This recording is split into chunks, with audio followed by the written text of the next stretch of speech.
What's up, YouTube? This is Trevor, and welcome to my channel, T-Fuj Sports. And today, we're here to talk about a trade that was really caught off people by surprise. The St. Louis Cardinals have agreed to acquire Nolan Arenado from the Colorado Rockies, along with cash consideration, which according to Ken Rosenthal is somewhere in the $50 million range. And in exchange, the Cardinals will send a boatload prospect, and from what I'm hearing, it's going to be a package that will involve somewhere in the mid to a low tier range. So Nolan Arenado and cash considerations to the Cardinals and to the Rockies, a bucket load of prospects. So this trade is pretty significant because the St. Louis Cardinals had always been eyeing on a third baseman. Remember back then,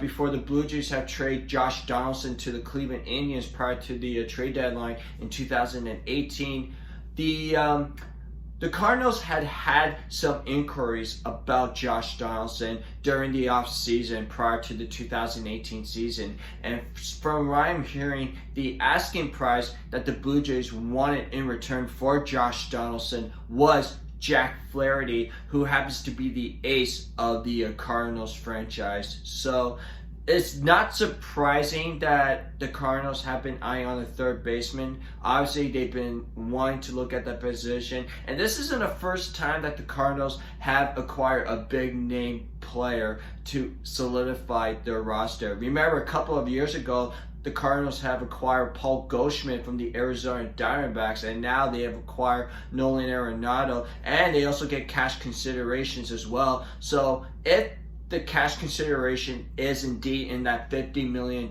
range, then that means that the Cardinals only have to commit 6 years, $150 million, which is the same type of contract that the Blue Jays signed to acquire George Springer. And for Nolan Arenado, I mean, this guy is arguably one of the best third basemen in all of baseball. I mean, he can hit for power, he's a great defender, has a great throwing arm, tremendous range, makes highlight reel plays at the hot corner. Yes, he had a down year last year. I think he only hit like somewhere in the 250s and only had like 8 home runs and 27 RBIs or something like that. But prior to the shortened season, which is a lost season by all means, Nolan Arenado can hit somewhere in the 280s to 300 batting average. He can hit more than 35 home runs and drive in 100 RBIs on a consistent basis. So I think Nolan Arenado will bounce back, and wouldn't be surprised if he goes back to be like he was before, when he was hitting bombs and was an MVP candidate and a Gold Glove caliber player as well. So the Cardinals are getting a great player, and they brought back Adam Wainwright for a 1-year deal. There's a good chance that they could look to bring back Yadier Molina to be their everyday catcher. Colton Wong, there's some interest that he could be back. But with that, Matt Carpenter, he was their third baseman last year, but he could move to either second base if they don't re-sign Colton Wong. But I really applaud the Cardinals for making this move. Now, from the Rockies' perspective, obviously this gives them a little bit more flexibility in regards to the cap, because they got to figure out what they're going to do with Trevor Story, who is their all-star shortstop. And he's going to be a free agent at the end of the 2021 season. And there's some debate as to whether or not if Story will re-sign with the Colorado Rockies, or will he be traded by the trade deadline if the Rockies are like out of it, or they want to do like an overhaul rebuild, or do they wait a year, sign him to a qualifying offer, and if he gets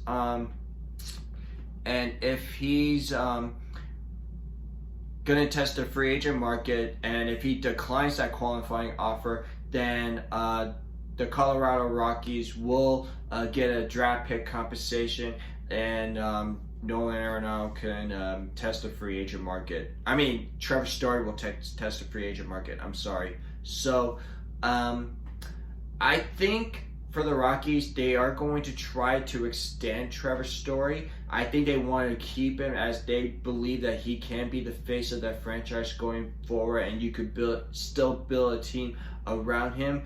But the problem with the Colorado Rockies is that they've been having such a hard time to attract free agent pitchers because the Coors Field is such a friendly hitter's ballpark, and no free agent pitcher wants to play in that stadium. So I think for Colorado's, if they wanted to re-sign Trevor Story to a long-term contract, they're going to have to build this team through the draft, or they're going to have to acquire players through a trade. So I think the Colorado Rockies, they are going to try to extend Trevor Story, but I think in the end of the day, it's going to be very interesting to see what Trevor Story is going to do as he is entering free agency. And we all know that the 2021 free agent class is really loaded with shortstop, led by Francisco Lindor, Javier Baez, Carlos Correa, and then who knows, Marcus Semien, who the Blue Jays just signed. He could be a free agent, and same goes with Andrelton Simmons, and Corey Seager is also a free agent as well. So I do think that Story will be a name that everybody will keep an eye on, but it wouldn't surprise me if he does end up signing a long-term deal with the Rockies. But it would not be surprised if he decided he wants to test the free agent market as well. Well, that's going to be it for me, guys.